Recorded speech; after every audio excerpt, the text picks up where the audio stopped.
అన్న ఇంకో 20 రోజుల్లో ఎలక్షన్స్ ఏపీలో ఎవరు వస్తారు అని అనుకుంటున్నాను. నేనైతే కూటమి చెప్తున్నాను, చంద్రబాబు నాయుడు రావచ్చు అని చెప్పి చూస్తున్నాను. ఎందుకన్నా చంద్రబాబు నాయుడు వస్తే బాగుండేది, విజన్ లీడర్ కాబట్టి ఏపీ డెవలప్మెంట్. ఇప్పుడు యాక్చువల్గా మనం చూసుకున్నట్లయితే అసలు మనకి ఏపీ క్యాపిటల్ ఏంటంటే 3 క్యాపిటల్స్ అంటున్నారు. ఇప్పుడు ఒకప్పుడు అమరావతి అనేది ఇప్పుడు 3 క్యాపిటల్స్ కూడా ఉన్నాయో లేదో కన్ఫర్మ్ కావట్లేదు. దాని గురించి విజన్ లీడర్ వస్తే ముందు అమరావతికి క్యాపిటల్ వచ్చిందని చెప్పి చూస్తున్నాను. అంటే మన జరిగిన జగన్ దాడి గురించి ఏం చెప్తారు? అది దాడి ఇప్పుడు చంద్రబాబు నాయుడు కూడా చూసి జగన్కి కొట్టినట్లయితే డైరెక్ట్ జగన్కి దాకాలి కదా, మళ్ళీ పక్కన కూడా ఎట్లా దాకిద్ది. ప్లస్ మనం చూసినట్లయితే అంతమంది జనంలో ఎట్లా తెలిసింది వాళ్ళే కొట్టినట్టు. ఆ దాడి గురించి అంటే షర్మిల గారు ఎఫెక్ట్ ఏమైనా ఉంటుంది అనుకోవచ్చా జగన్ గారికి? అంటే ఏముండదు, ఎందుకంటే ఇప్పుడు మనం చూసుకున్నట్లయితే కాంగ్రెస్ కంటే ఏం లేదు.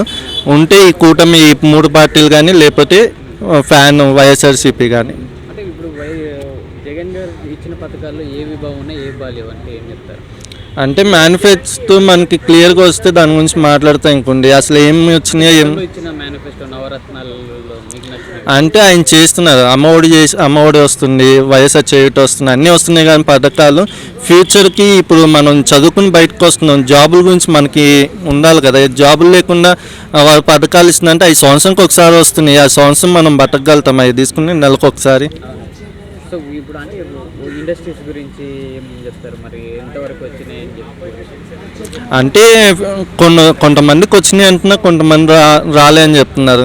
ఇప్పుడు మనం ఇక్కడ ఉంటున్నాం కాబట్టి మనకు అంత ఐడియా లేదు. ఒక్కొక్కసారి ఎప్పుడో ఒకసారి వెళ్తాం కాబట్టి అవి అక్కడ ఉన్న వాళ్ళకి తెలియాలి అసలు వస్తున్నాయో లేదా అనేసి. ఇప్పుడు వాలంటీర్ వ్యవస్థ గురించి ఏం చెప్తారు?